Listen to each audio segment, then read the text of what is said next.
everybody. This is Skeet. Mosh and Mikey over here. Rock and Roll Roundtable. Proudly presented, as always, by Moshman Media. This week, Artist Spotlight. Crocus.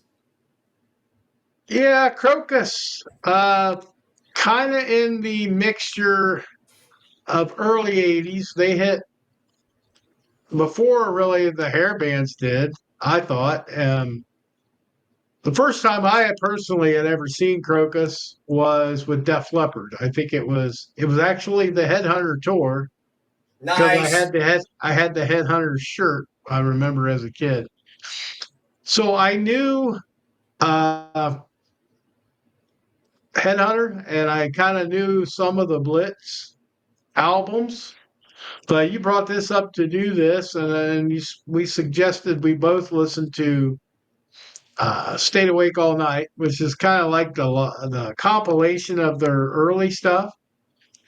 And you went back and listened to some older full albums, and I went into the future with these guys and listened to some newer albums. And the newest one I could find was 2013 as far as studio albums. They had a few after that. The last one ever was the Wacken open air, Wacken, however you pronounce it, open air performance from 2021. And Nice. I think that might have been their swan song, I think, because it's called Adios Amigos. So either it's the last show they played or it's the last time they played there. I don't know. But I didn't listen to all the live stuff and the best of. I only listened to one best of, and then the rest was studio albums for me. And you went backwards, I went forward. That's where we'll talk about today. Okay. Quick facts. Crocus is a Swiss hard rock band formed in 1975. Yeah. So they've been around since 75. It was a complete different lineup than the Crocus that everybody from the 80s is aware of. So, Okay. yeah, they had a different lead vocalist and everything. And pretty much, I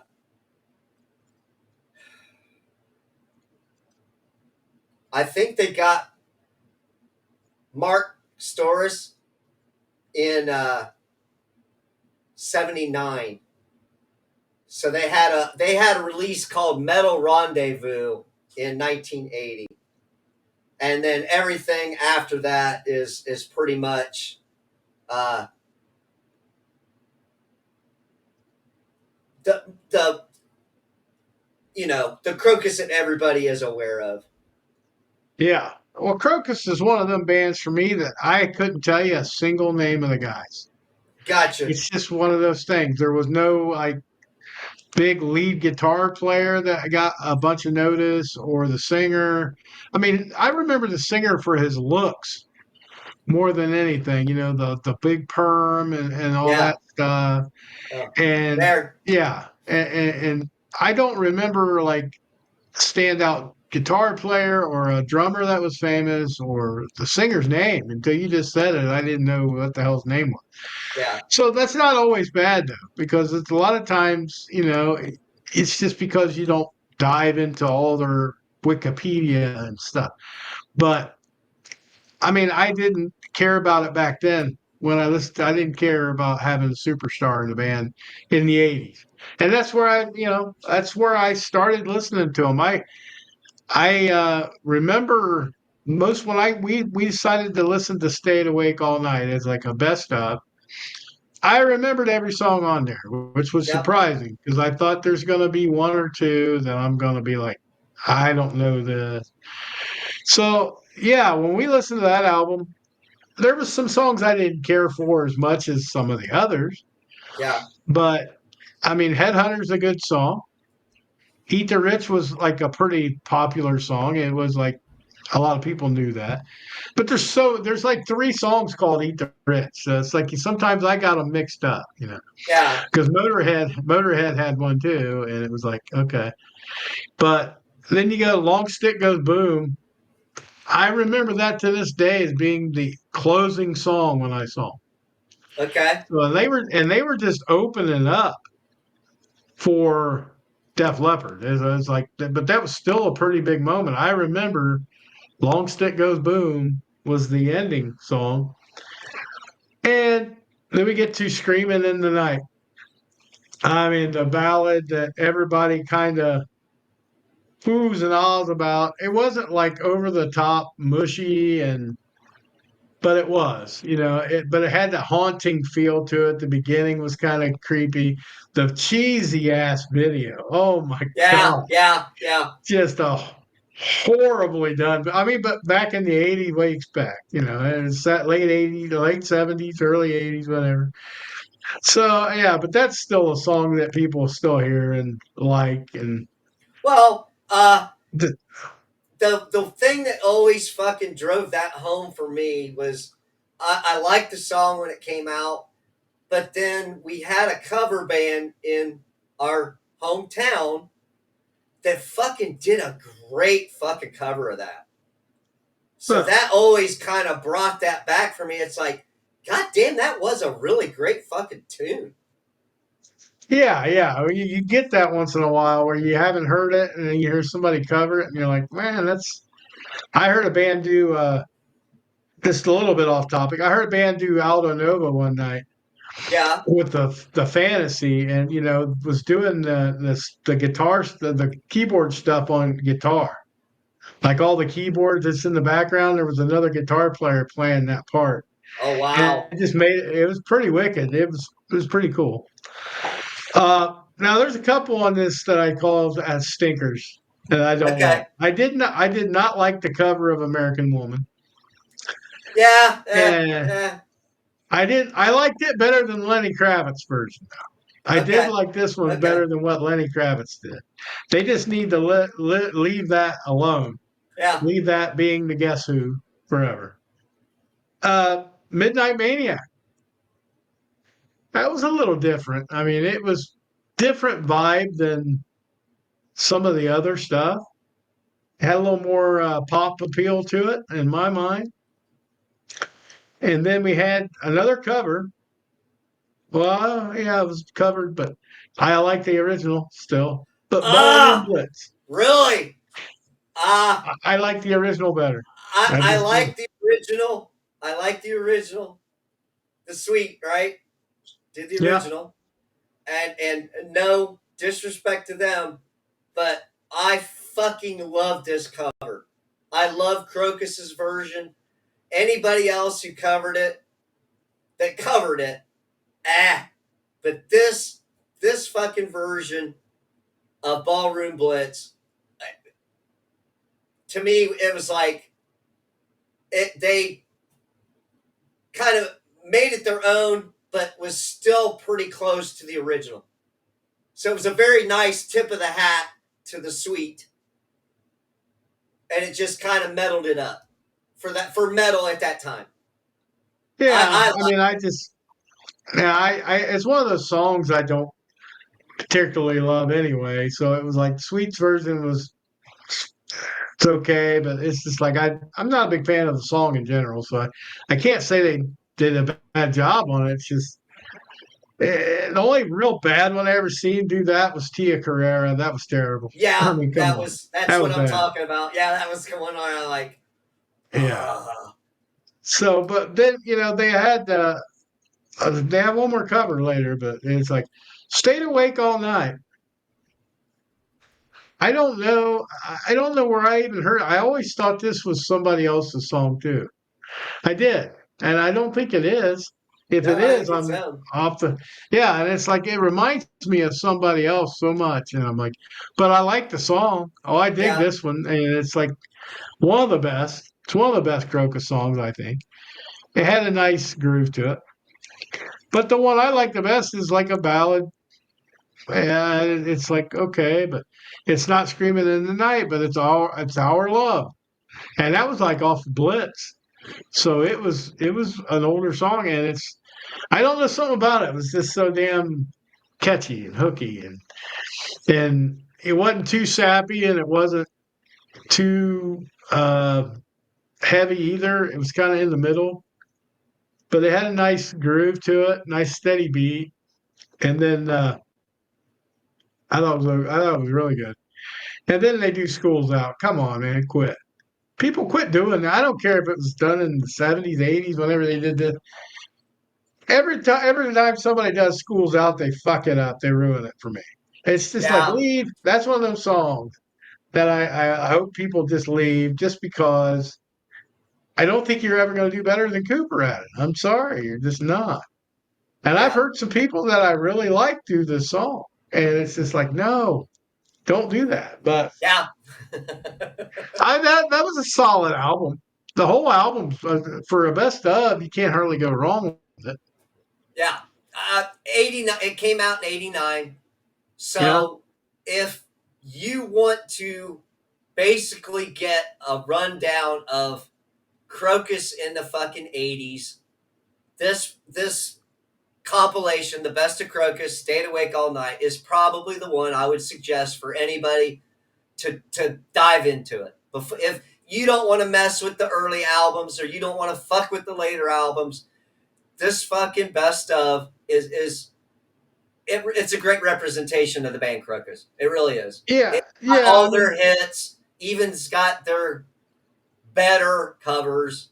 I, you know, that's debatable. yeah. Everything's debatable, so Yeah. it's all good.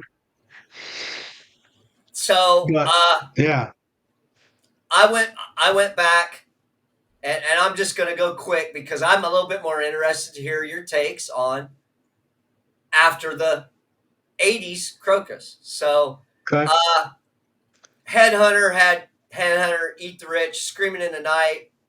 Night Wolf was a fucking pretty cool song. Ready to Burn was okay. Stayed Awake All Night.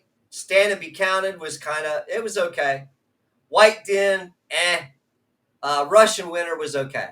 So that pretty much sums up the Headhunter album, and that was in uh, 83, 1983. yeah, yeah, And then we pop on to the Blitz. Uh, Midnight Maniac was a great tune. Boys Night Out was decent. Our Love is a great fucking song for sure. yeah. That's the best one. Yeah, Out to Lunch was eh. It was okay. yeah, It fit in with the album. Ballroom Blitz live. You know how I feel about that. Rock the Nation was all right. It was decent. Hot Stuff was okay. Ready to Rock. I mean, the last three were kind of like your normal uh, hair metal type, yeah, and they did kind of head a little bit more towards the glam side in '84 on that album. yeah. So that kind of sums up the two bigger '80s albums from Crocus. So I Yeah, will hand it over to you, Mikey, for yeah, I went to, and I can't remember what I was doing, something around the house, and then I went to the gym and stuff. So I just kept playing the albums in succession. I said, I'm just gonna keep my headphones on and listen to this. So some of them I had to go back and see what song was that. I like that. But this album was Stampede. It was 1990. okay, And this is where they kind of, you talked about them going glam. I think they kind of went even weirder. It started going weird for me here. I mean, okay, Stampede was a decent song, but then you get down there was like rock and roll gypsy. It's like, come, I mean, just like the same old played stuff in my mind. okay, Shotgun boogie. I mean, it's like the songs weren't, they were just cheese balls. The music wasn't bad. They had a couple, um, She Drives Me Crazy. That wasn't too bad on that album. And I just kind of I listened to it all the way through and I'm like, oh, that's just not very good for a follow up to like that greatest hits album. So I thought, oh, everybody has a bad kind of album. So I went on to listen to Rock or Not to Be. okay. Lionheart. started this one. I thought, okay, it has a chance. Yeah, it's not a bad song. There was a couple duds, and there is a couple duds, and they get into the cheese again, man. Natural blonde, doggy style. Okay, was I it was mean, it more was it more cheesy as in the subject matter and the lyrics, or was it all of it was kind of cheese? The it, played it, out solos, what it, was it? it gave me cheese, like extra cheese, man. Just the music was like normal, but the thing I noticed with these two albums was going on is like they were fighting for a spot. And it's like half the time they wanted to be AC/DC. The other half of the time they wanted to be Cinderella. Okay. His voice would almost inflict that. It'd be the rougher stuff on one song, it'd be the higher, rougher stuff on the next song. And it were some songs absolutely put me in the mind of AC/DC. The next one put me in the mind of Cinderella. And it wasn't Okay. on purpose. It was just that's what I'm hearing right away. It's like, Okay. okay, the guitars sound different than the last song. It sounds more like Cinderella. So they're like stuck in this middle Yeah. and they don't jump out and define themselves in any way. So it's kind of like not very, what I would say to it, and it's not very original. Okay. It's like they went from having that different kind of stuff going on with Headhunter and Blitz and to go into this cookie cutter searching for which way takes them to any success. I Okay. could be 100% wrong. That could have been just their style. And AC/DC and Cinderella happen to all sound similar with them. But man, it just sat thick. It's Okay. thick on there. And I listened to like a couple songs off of the rest of these albums, like Rock the Block was Okay. 20 or night round 13 was first. That was 99. Um, Rock the Block was 2003. Then I said, well, I got done and I was like, I got one album I'm going to choose out of the last three because they had Okay. Hellraiser, Hellraiser in 2006, Hoodoo in 2010, and then 2013 was one called Dirty Dynamite. And I thought, well, that's the last studio album I can find. So that's the next one I really went to Okay. and hit on. And right away, it's like a theme started because it's like every album has like similar words in a lot of their songs. Okay. Like the first one, Hallelujah, rock and roll. Got to have rock and roll written. Go, baby, go was the next one.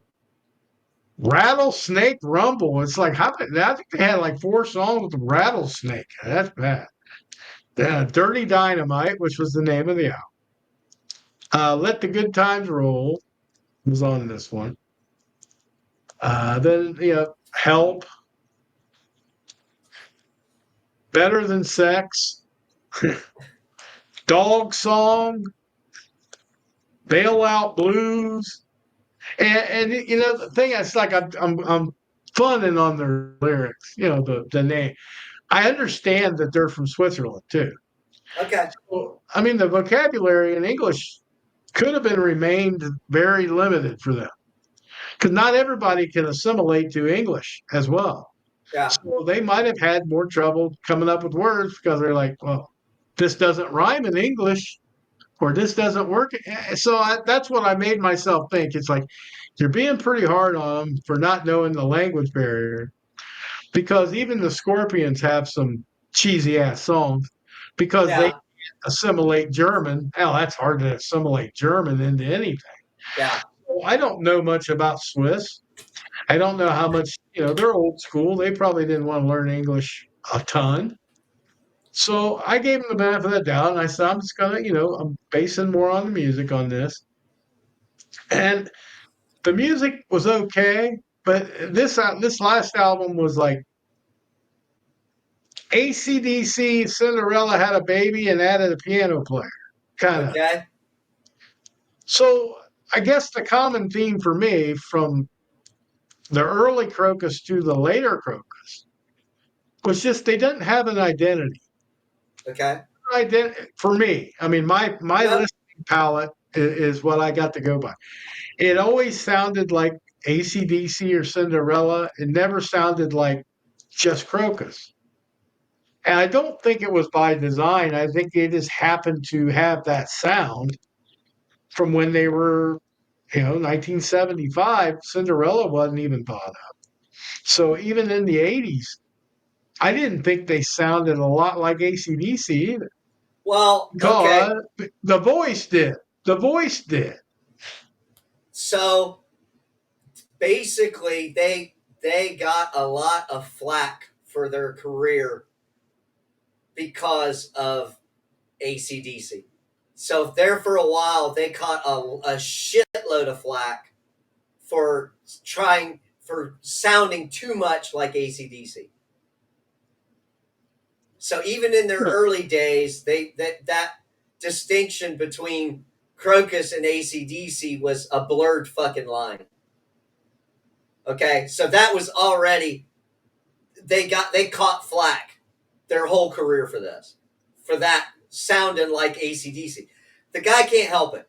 He's got that type of Yeah, yeah, voice, yeah. and they did for a while kind of consciously want to be like ACDC. So that's where you get them every time you hear that similarity to ACDC, that's fucking why.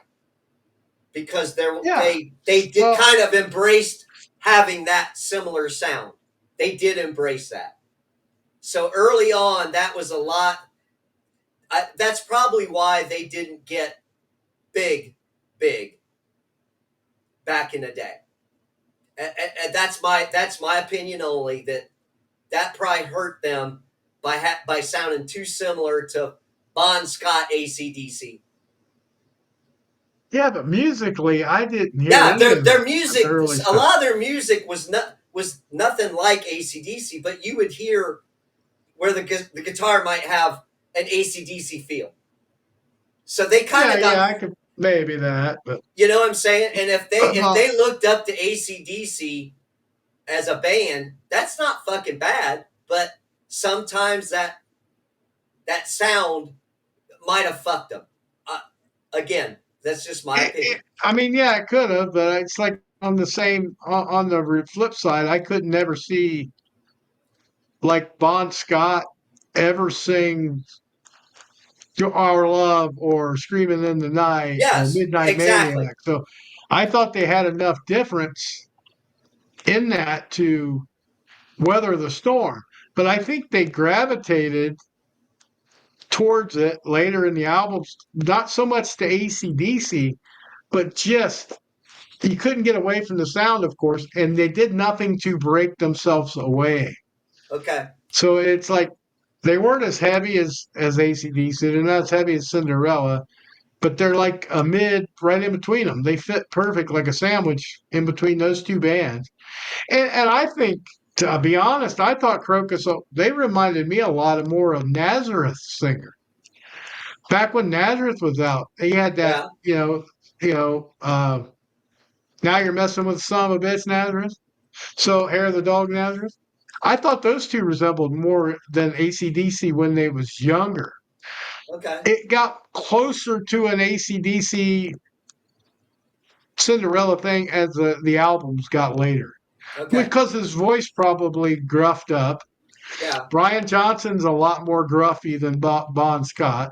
And Tom Kiefer, how many years has Cinderella been called out for sounding like ACDs? Yeah. But they broke away a little bit because of their definitely different style of music. Yes. Yes. Crocus played in the middle. Yeah. So I mean, AC Crocusrella. I mean, that's kind of that whole three. It's like Yeah. there's not a bad album per se, and like I said, maybe the language barrier got in the way with some of these cornball kind of songs, or maybe they were trying to do cornball songs. Maybe that was just their way of having a good time. Who knows? And I mean, it's just, I guess Americans got too, they were more critical because, like, I see the word rattlesnake in a bunch of songs. I'm thinking, this, what the hell's the theme here with rattlesnakes? Or Yeah. uh, rock and roll was in a lot of their songs, few of the songs. It's like, that's not unnormal, but it just, let the good times roll, it just kind of cliched song titles. And once I got past that and just concentrated on the music, I mean, it wasn't horrible. Yeah. There's not an album I could say, well, that was just train wreck.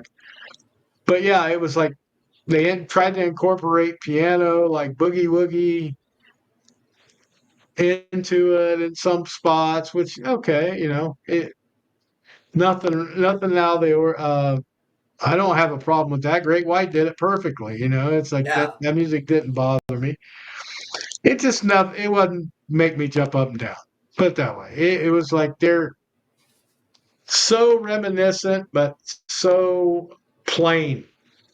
There's nothing to it. It's solid plainness. Okay. Like, if you remember Airborne back in the day, Airborne got called AC/DC. Like, they sounded Yeah. like a, Yeah.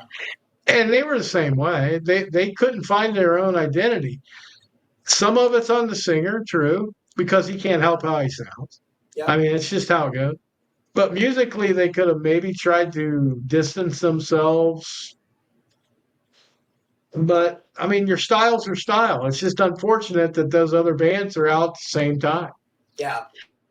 Because you look at bands like Greta Van Fleet. They're Led Zeppelin Jr. Everybody said, "Oh, they're ripping Zeppelin off. They're doing this and that." They were highly successful. Still, I mean, they probably still are. I don't really follow them, but here they were, 30, 40, 50 years later. They had no competition for that spot.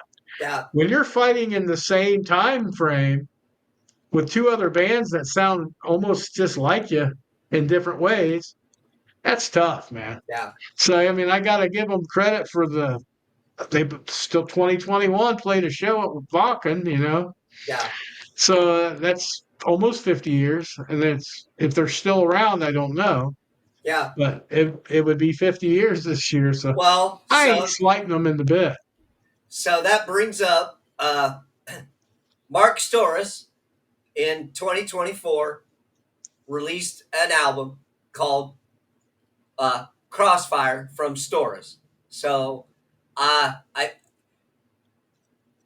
I listened to the album, and it's actually a fucking pretty decent album. It's got some good songs on it. Screaming Demon, which was the first track, I really like that one. Uh, that was pretty much the standout for me. It was the first track, and Is there any? it gave me a feel of Crocus because Oh, singer. So the guys he got with him, it's a kickback to Crocus. It really is. A lot of it had the same feel. Uh,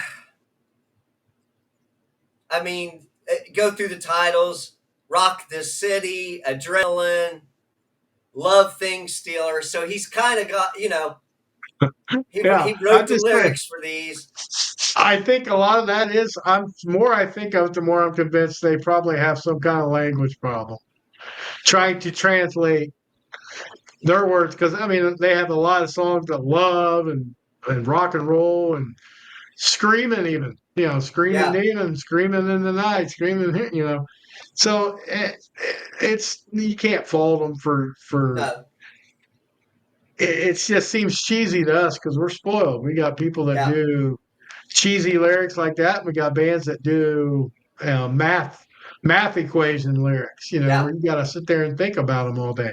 yeah. So yeah, I'd be interested in hearing. I mean, I like his voice enough to where I'd probably listen. I'd probably have to check that album out. And Okay, the Crocus has got to go down as the one of the woulda, coulda, shoulda.